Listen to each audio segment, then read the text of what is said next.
मैं हूं शिवनाथ झा, आर्यावर्त इंडियनेशन.com के यूट्यूब चैनल अखबार वाला से। दिल्ली शहर में एक तरफ प्रधानमंत्री नरेंद्र मोदी और उनके मंत्रिमंडल के तमाम लोग भारत और भारतीयता की बात कर रहे हैं। पूरे देश में इस बात पे बल दिया जा रहा है कि इंडिया शब्द नहीं रहकर भारत रहेगा। लेकिन मैं जब इस सड़क पे, भारत के जो सर्वोच्च न्यायालय है उस सड़क के इस तिलक मार्ग पे चला रहा था पैदल, धोती कुर्ता पहने हुए, तो यहाँ धोती कुर्ता पहनने वाले लोगों को गवार समझती है। दिल्ली पुलिस के कर्मियों का यहाँ कहना है कि नहीं आप यहाँ से भागिए, जल्दी निकलिए। और इधर गृह मंत्रालय, प्रधानमंत्री की तरफ से भारतीय और भारतीयता की बात होती है। हम सिर्फ भारतीय और भारतीयता के नाम पे सिर्फ एक राजनीति कर रहे हैं। दिल्ली ही नहीं, पूरे भारतवर्ष में 99% लोग पैंट और पतलून पहनते हैं।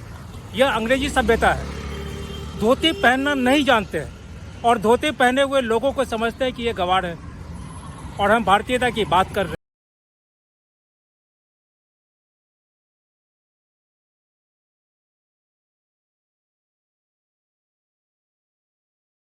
अभी पिछले कुछ दिनों से देश में एक कुछ अलग प्रकार की चर्चाएं हो रही है। चर्चाएं ये हो रही हैं कि अब इंडिया रहेगा या भारत शब्द रहेगा। स्वाभाविक है कि भारत शब्द अपने आप में, या भारत का जितना भी प्राचीन इतिहास है, वेद से लेके और तमाम जितने दस्तावेज हैं, उसमें कहीं न कहीं भारत, भारतवर्ष, भारत राष्ट्र, इसकी चर्चाएं होती हैं। मैं जिस अखबार में काम किया हूँ, आर्यावर्त और इंडियन नेशन, उसका आर्यावर्त का भी अर्थ भारतवर्ष ही है।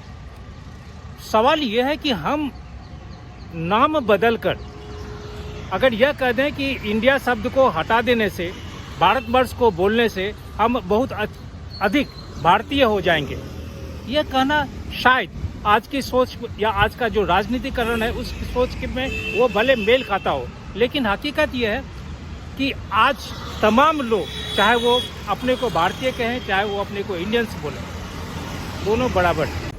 जगदीश यादव साहब, आपका फोटो जर्नलिज्म तो आज का शब्द है।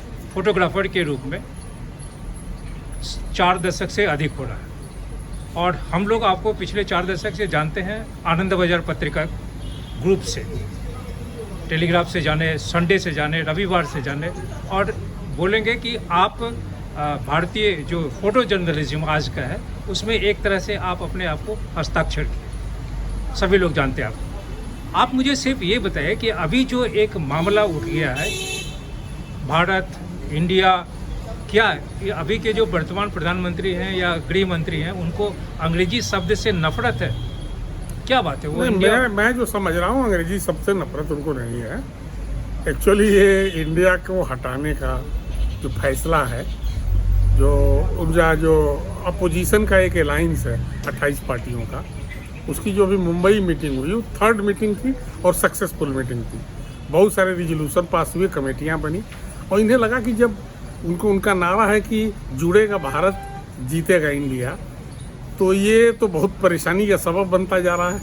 अपने आप ये इंडिया यूज करके कि हमें नुकसान पहुंचा सकते हैं, तो चलो अब हम इंडिया का यूज नहीं करेंगे, अब हम इंडिया की जगह भारत का करेंगे। तो फिर अगर जुड़ेगा भारत भी तो अलायंस का फायदा कर सकते हैं। एक्चुअली उनके मन में शायद ये रहा होगा कि आमतौर पर जो लोग हैं वो हमेशा कहते हैं भाई यहाँ क्या हो रहा, बोला यहाँ तो इंडिया आगे चल रहा, इस तरह की बातें कर सकते हैं, तो बोला इसको खेल ख़त्म करो। लेकिन मज़ा तो तब आएगा जब इनके नाम का जो इन्होंने गठबंधन बनाया है उसको इलीगल घोषित करा के बोले कि मजबूर कर दे कि अब इंडिया नहीं रख सकते, तब तो एक मज़ा है। एक नारा और भी था इंडिया के बारे में, खास करके दूध पिएगा इंडिया, अगर आपको होगा तो अमूल का एक नारा, अमूल दूध पीता है इंडिया। हाँ। तो क्या इसका ये कॉपी हो रहा है क्या? नहीं, इसका कॉपी नहीं, लेकिन सेंस वही आ रहा है। सेंस आ रहा है। एक्चुअली उनका वो इंडिया नाम नहीं है, वो तो उसका अलग अलग आई का अलग, एन का अलग अलग मतलब उन्होंने लिखा है और अपने जो बड़े बड़े होर्डिंग्स होते हैं वहाँ लिखते भी हैं, वो उसको डिस्क्राइब करके लिखते हैं पूरा मीनिंग के साथ। लेकिन शॉर्ट का जो नाम है ना, एक्चुअली जो हम हिंदुस्तानियों की आदत है, शॉर्ट बोलने की, जैसे कहते हैं ना एनडीए, तो एलायंस को एनडीए बोलते हैं, तो इंडिया या एनडीए, अब यहाँ टक्कर का मामला है, तो बोला कि भाई ये तो गड़बड़ है। तो इसका मतलब है कि इस अलायंस से इनके मन में भय का वातावरण आ गया है क्या? आ गया, बिल्कुल आ गया। इसीलिए अदरवाइज ये बड़ी छोटी सी बात थी, और ये मुझे लगता है कि ऐसा करके उल्टे अपना ही नुकसान कर रहे हैं। उसे ये लग जाएगा कि ये डर गए इनसे, ये मैसेज चला गया है लोगों में को भय हो गया, भय के मारे प्रेसिडेंट ऑफ भारत लिखना शुरू कर दिए। ये भय है, तो ये अंग्रेजी में लिखा है president of Bharat, invite you for dinner such and such लिखा है ना, वो जो विदेशी मेहमानों को जो डिनर प्रोग्राम है। अभी की जो राजनीतिक स्थिति बन रही है उसमें आप, क्योंकि अभी जो नरेंद्र मोदी बने हैं यहाँ प्रधानमंत्री, तो इनके प्रधानमंत्री क्या इनके मुख्यमंत्री बनने से पहले आप भारतीय पत्रकारिता में हैं। हाँ हाँ, बिल्कुल। तो 2024 के चुनाव को लेके ये क्या डर गए हैं अलायंस से? भले ना डरे हो, लेकिन ये संदेश तो दे ही दिया कि हम डर गए। इसे क्या जरूरत थी इस प्रेसिडेंट ऑफ भारत लिखने की? इसका साफ यही लग रहा है कि अभी उन्होंने 2-4 दिन पहले ऐसा किया और फिर वही आप शुरू हो गया कि चलो भाई हम इंडिया ना रख कर भारत कर दें।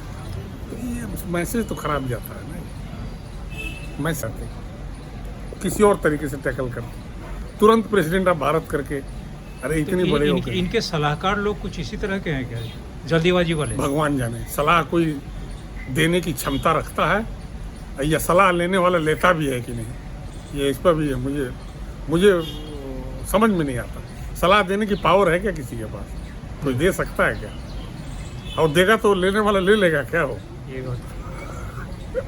भारतवर्ष के एक बहुत बड़े पत्रकार हैं के विक्रम राव साहब।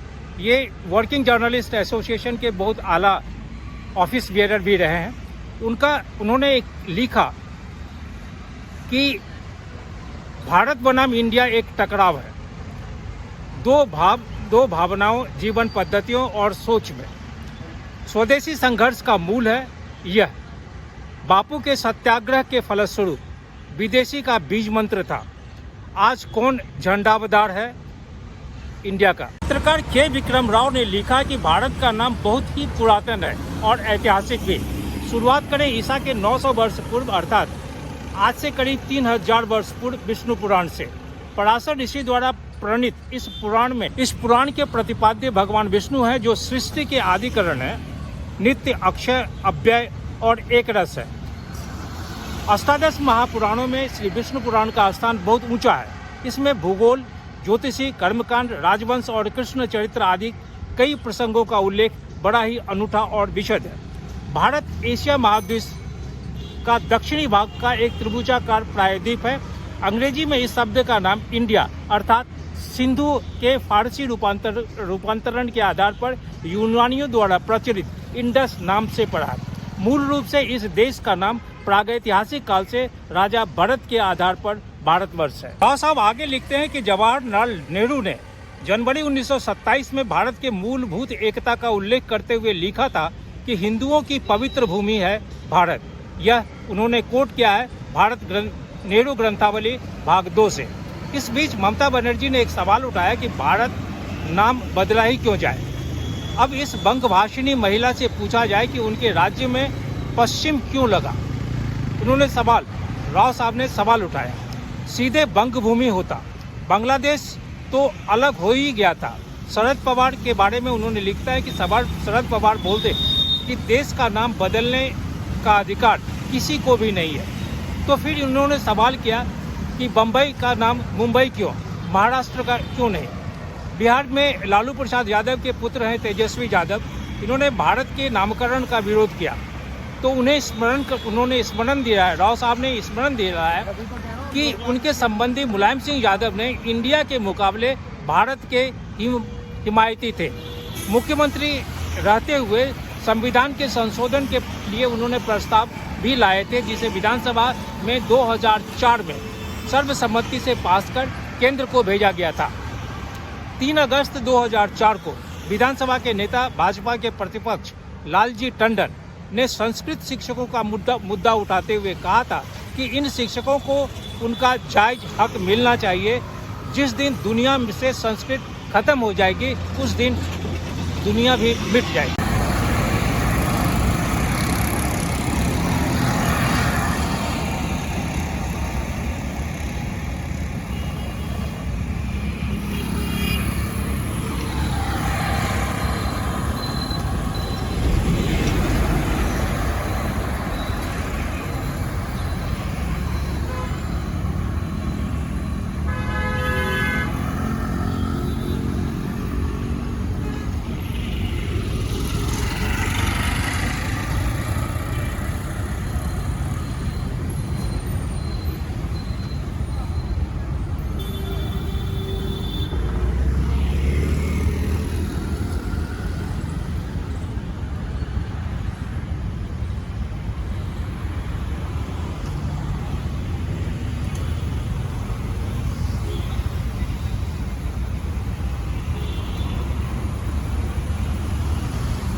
विक्रम राव साहब आगे लिखते हैं कि इस पर तत्कालीन समाजवादी मुलायम सिंह यादव ने कहा था कि वर्तमान सरकार में किसी भी हालत में संस्कृत की उपेक्षा नहीं होगी। उन्होंने पूर्ववर्ती भाजपा भारतीय जनता पार्टी सरकार पर अंग्रेजी का अधिक प्रयोग किए जाने का आरोप लगाया था। मुलायम सिंह ने हिंदी के प्रयोग पर बल देते हुए कहा था कि संसदीय कार्य मंत्री सदन में प्रस्ताव लाएं और उसे पारित करके केंद्र सरकार को भेजा जाए कि संविधान में इंडिया इस भारत लिखा है, वहाँ भारत इस इंडिया लिखा जाए। जहाँ संविधान में यह लिखा है कि इंडिया इज भारत, वहाँ भारत इज इंडिया लिखा जाए। वर्तमान में यूं कई देश और प्रदेश के नाम बदले गए हैं। यूनाइटेड प्रोविंस था, आज उत्तर प्रदेश हो गया, गुलामी का नाम मिटाकर।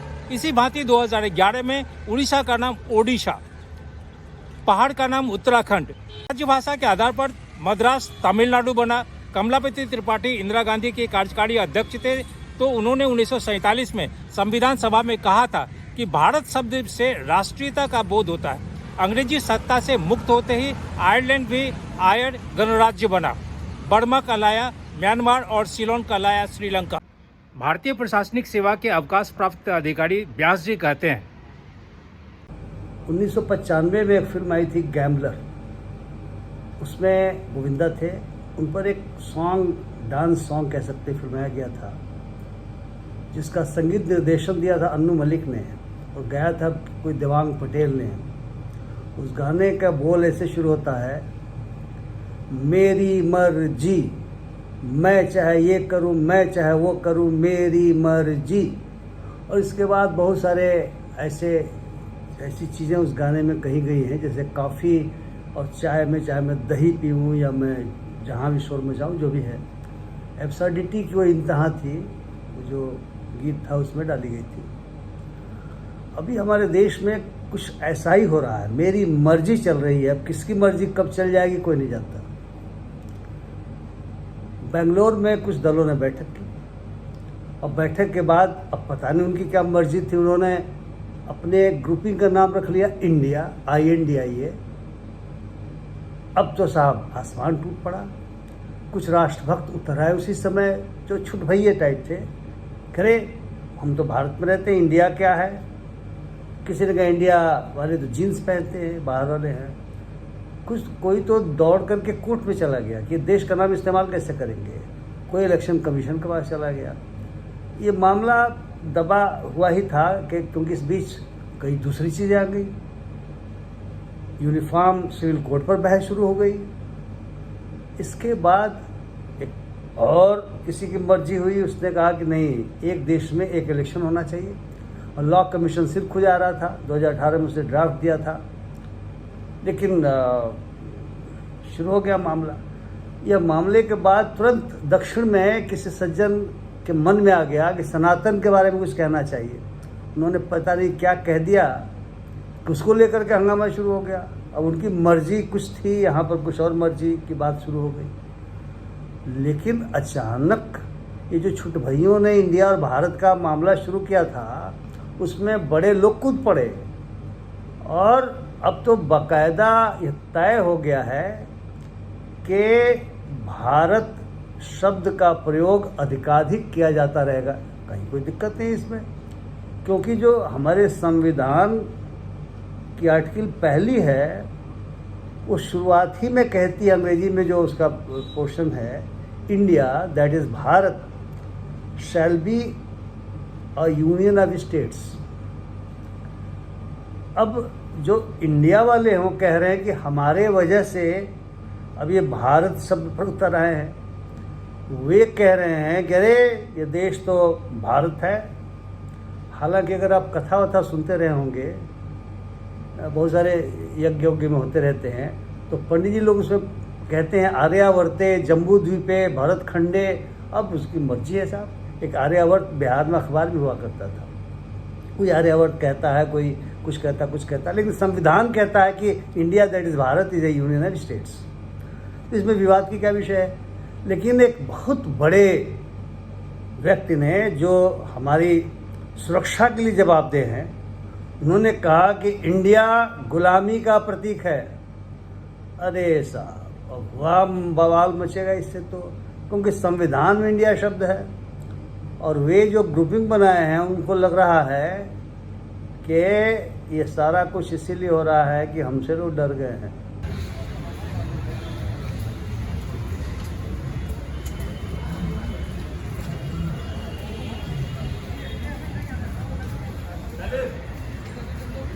व्यास जी आगे कहते हैं, जो महत्वपूर्ण बात है, सुबह से मैं देख रहा हूँ कि काफ़ी जो लाल बुझक्कड़ हैं वो स्टूडियो में बैठे हुए एक दूसरे का सिर लगता है तोड़ देंगे, चीख चीख के बता रहे हैं, कोई भारत बोल रहा है, कोई इंडिया बोल रहा है और इस प्रकार से वो क्या क्या बोल रहा है। लेकिन जो मार्केटिंग मैनेजमेंट के एक्सपर्ट्स हैं वे तो दूर की देखने लगे हैं। कहते हैं बिजनेस इन्वायरमेंट चेंज होगा।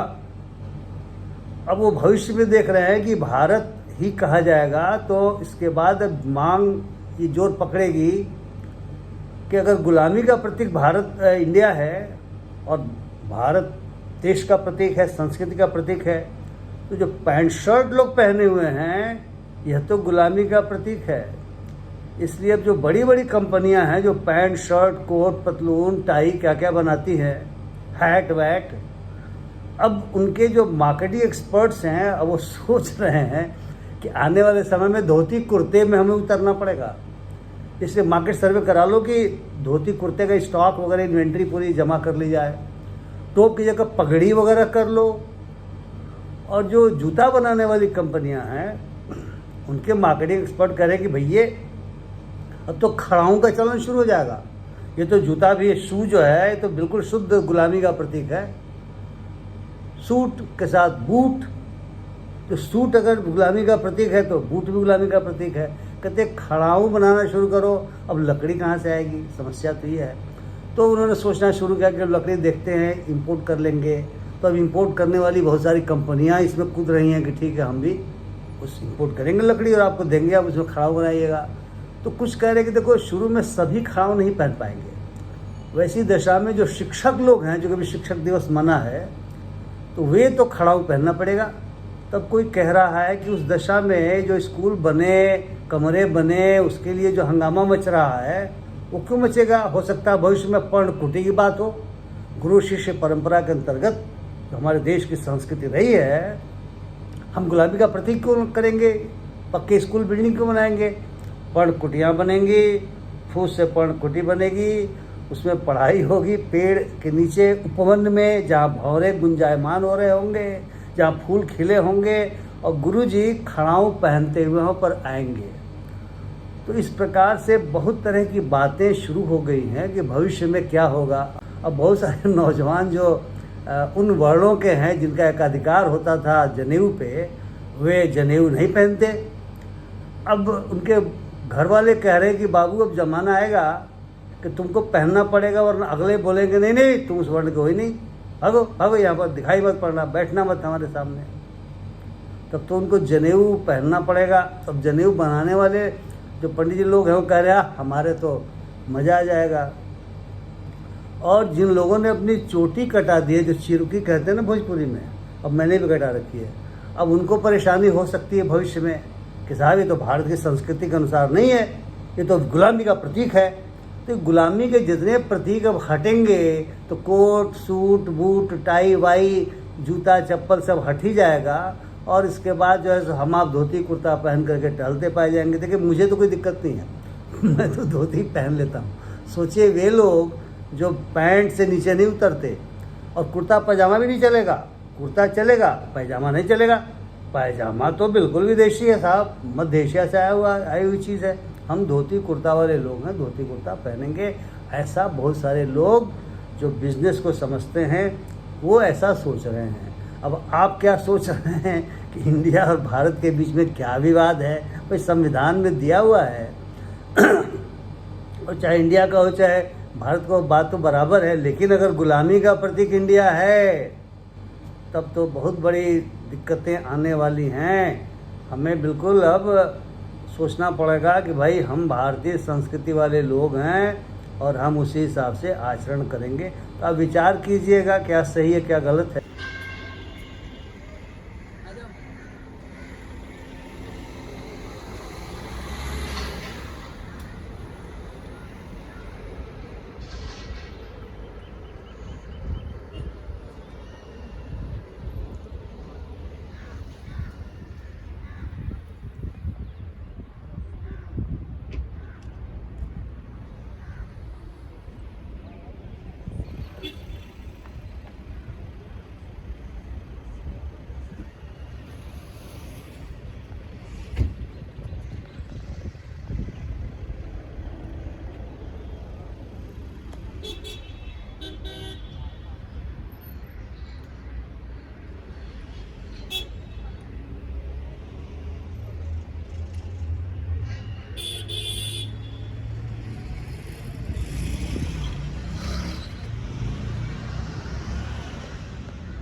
दिल्ली के एक वरिष्ठ पत्रकार नीलम महाजन सिंह, जो एक राजनीतिक विशेषज्ञ भी हैं, उन्होंने लिखा है कि संविधान के प्रथम अनुच्छेद 1 अर्थात इंडिया राज्यों का संघ होगा। 2 राज्य व उनके राज्य क्षेत्र वे होंगे जो पहली अनुसूची में विनिर्दिष्ट हैं। गौ ऐसे अन्य राज्य क्षेत्र अर्जित किए जाए समाविष्ट होंगे। संविधान ब्रैकेट में उन्होंने किया है कि 7वां संशोधन अधिनियम 1956 की धारा 2 द्वारा खंड ब्रैकेट में 2 के स्थान पर प्रतिस्थापित। डॉक्टर मोहन भागवत राष्ट्रीय स्वयंसेवक संघ के सरसंघचालक ने लोगों से इंडिया शब्द का इस्तेमाल न करके इसके स्थान पर भारत का इस्तेमाल करने का आग्रह किया। डॉक्टर भागवत ने गुवाहाटी में एक समारोह में बोलते हुए कहा था कि हमें इंडिया शब्द का इस्तेमाल बंद कर देना चाहिए व भारत का इस्तेमाल शुरू करना चाहिए। कभी कभी हम अंग्रेजी बोलने वालों को समझाने के लिए भारत पर सर्वोच्च न्यायालय के 2 न्यायाधीशों ने इंडिया के बजाय भारत की दलीलों को अलग अलग तरीकों से निपटाया। वहीं तत्कालीन जस्टिस टी.एस. ठाकुर, मुख्य न्यायाधीश सर्वोच्च न्यायालय, 2 नामों के बीच चयन करने के लिए नागरिकों के अधिकार को बरकरार रखा।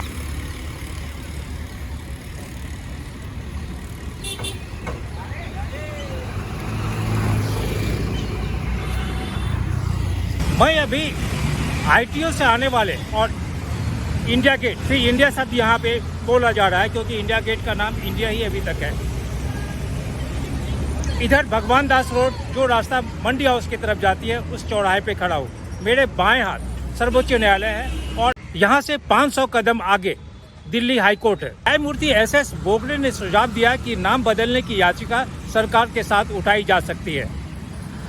न्यायविद जस्टिस विद्याभूषण गुप्ता, दिल्ली उच्च न्यायालय के पूर्व न्यायाधीश एवं नेशनल कंज्यूमर फोरम के वरिष्ठ न्यायिक अधिकारी, ने भी संविधान के अनुच्छेद 1 पर ध्यान आकर्षित किया, जिसमें इंडिया जो कि भारत है पर कहा कि भारत का प्रयोग पहले से हो रहा है। Justice BB. गुप्ता का विचार है कि भारत शब्द का प्रयोग संविधान के 74 वर्षों में छिपा हुआ है।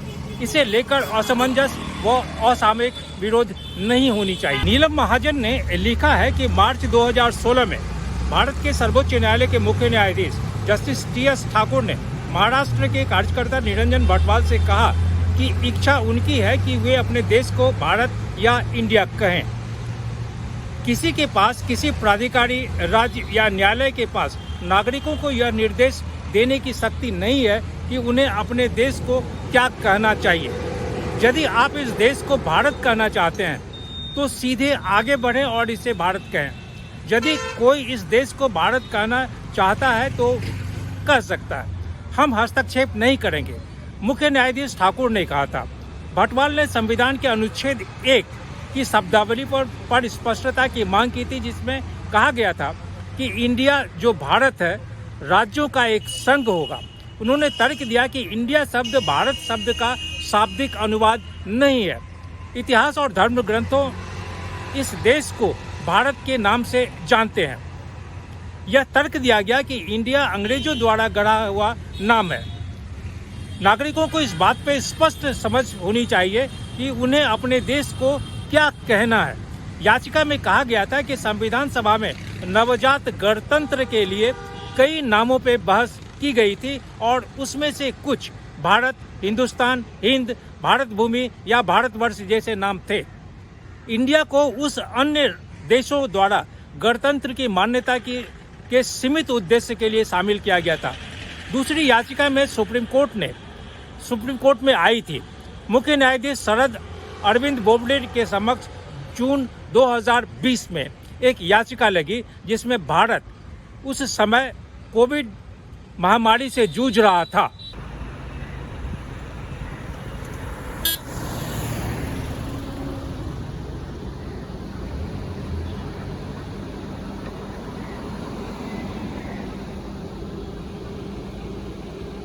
श्रीमती महाजन ने लिखा है कि याचिका में मांग की गई थी कि इंडिया को अनुच्छेद 1 से हटा दिया जाए और कहा गया कि राष्ट्र के नाम के बारे में एकरूपता होनी चाहिए। न्यायाधीश बोबडे ने याचिकाकर्ता की ओर इशारा करते हुए जवाब दिया था कि भारत व इंडिया दोनों संविधान में दिए गए नाम हैं। संविधान में भारत को पहले से ही भारत कहा गया। हालांकि मुख्य न्यायाधीश बोबडे ने याचिका पर विचार नहीं किया, लेकिन उन्होंने सुझाव दिया कि याचिका को एक प्रतिनिधित्व में तब्दील किया जा सकता है। वह मुख्य रूप से केंद्रीय गृह मंत्रालय को भेजा जा सकता है। अंततः भारत सोने की चिड़िया रह चुका है। कई भारतीय भाषाओं में भारत का नाम मुख्य रूप से भारत की वैदिक जनजाति के नाम से लिया जाता है। इसका ऋग्वेद में भी उल्लेख है। भारत आर्यवर्त के प्रमुख राज्यों के रूप में किया गया है। इंडिया नाम के इस प्रकार हुआ कि ब्रिटिश साम्राज्यवाद में 1947 में आज़ादी के तथ्य इंडिपेंडेंट नेशन डिक्लेरेशन इन अगस्त है। सारांश ये आग्रह रहेगा कि हमारे देश व देश के लोगों को एकजुट रहना चाहिए। महाजन ने आगे भी लिखा कि इंडिया शब्द लाखों प्रकार के प्रयोग में हो रहा है। संयुक्त राष्ट्र ने भी कह दिया कि यदि भारत अपनी अधिसूचना लिखित रूप से देता है तो उसे परिवर्तन कर दिया जाएगा। हम भारत के लोग एक हैं और 77 वर्षों से इंडिया शब्द का प्रयोग करते हुए आए हैं। अब यदि आधिकारिक और अधिसूचना लागू हो जाता है तो शांतिपूर्ण रूप से उसे स्वीकार करना चाहिए।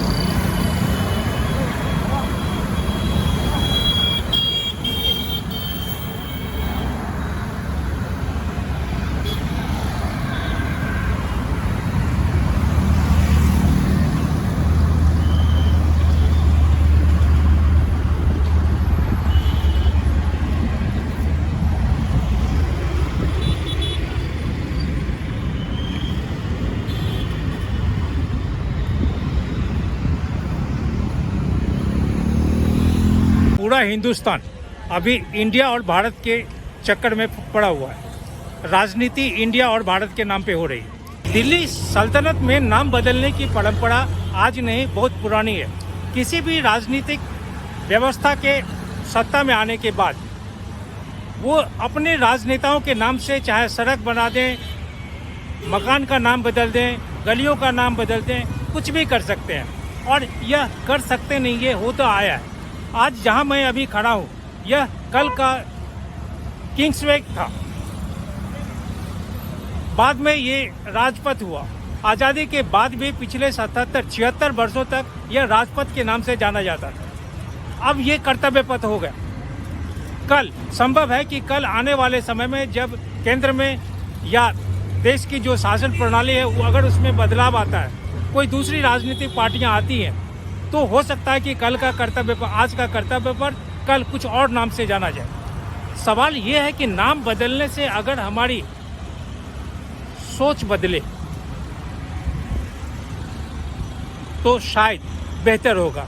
ऐसी बात नहीं है कि हम जिस कर्तव्य पथ पे खड़े हैं और कर्तव्य पथ का नाम बदलने से हिंदुस्तान के तमाम लोग बहुत अधिक कर्तव्यनिष्ठ हो गए हैं। यह नहीं है। हम जैसे चल रहे थे उसी तरह चलते हुए चले आ रहे हैं। अगर इंडिया आज भारत के जितने भी दस्तावेज हैं उसमें इंडिया शब्द है। अब अगर इंडिया शब्द को बदलकर हम भारत करते हैं तो उससे क्या होगा? हिंदुस्तान से विदेश में रहने वाले करीब कई करोड़ लोग विदेश में रहते हैं, और जब विदेश से भारत अपने मातृभूमि में आते हैं तो वो अपने देश का नहीं, विदेशी जहां वो रहते हैं उस देश के बारे में गुणगान करते हैं और उसकी तुलना अपने देश के साथ करते हैं। यह सही है कि हमारे देश में सारी चीज़ें उपलब्ध है, लेकिन हमारे यहाँ जो अपने देश के प्रति, अपने वतन के प्रति जो निष्ठा, जो प्रेम होना चाहिए वो नहीं है। अगर ऐसा होता तो आप सिर्फ 26 जनवरी और 15 अगस्त को अगर भारत के लोग 140 करोड़ की आबाद में 25% लोग भी तिरंगा खरीदते हैं तो तकरीबन 140 करोड़ रुपए का व्यवसाय है सिर्फ तिरंगा। ऐसी बात नहीं है कि तिरंगा हाथ में ले लेने से या सरकार द्वारा, व्यवस्था द्वारा, प्रशासन द्वारा ऊंचे ऊंचे स्थानों पे तिरंगा को लहराने से, फहराने से हम बहुत बड़े राष्ट्रभक्त हो गए। ऐसी बात नहीं है। राष्ट्रभक्ति अपने जिहन में। लेकिन अफसोस इस बात की है कि हम हर एक शब्द का राजनीतिकरण करते हैं। राजनीतिक लाभ के लिए हम अगर भारत बोल देंगे तो क्या हो जाएगा, या हम इंडिया बोलेंगे तो क्या हो जाएगा। उस हिसाब से बॉलीवुड में आज सैकड़ों ऐसे गाने हैं जिसमें इंडिया शब्द का इस्तेमाल किया गया है। सरकार को चाहिए कि वो तमाम गाने बैन कर दे। अगर वो बजता है, कहीं सड़क पे बजता है, तो उसे उसके विरुद्ध जो अनुशासनिक कार्रवाई है वो होना चाहिए। लेकिन ऐसा नहीं हो सकता है। हम जिस परंपरा का निर्वाह करते हुए चले आए हैं, हम जिस चीज़ में जीते हुए आए हैं, हम जिस चीज़ में ढलते हुए आए हैं, हमें उसके प्रति वेदना और संवेदना है। तो भारत रहे या इंडिया रहे, इससे कोई अंतर नहीं पड़ता है। सवाल सिर्फ ये है कि भारत के लोग, उन्हें 2 वक्त की रोटी, पढ़ने के लिए, उनके बच्चों को स्कूल में जाने के लिए बेहतरीन शिक्षा, शरीर ढकने के लिए वस्त्र, काम करने के लिए रोजगार हो। हम इन तमाम चीज़ों से हटकर देश का नाम बदलने से लगे हुए हैं, राजनीति कर रहे हैं।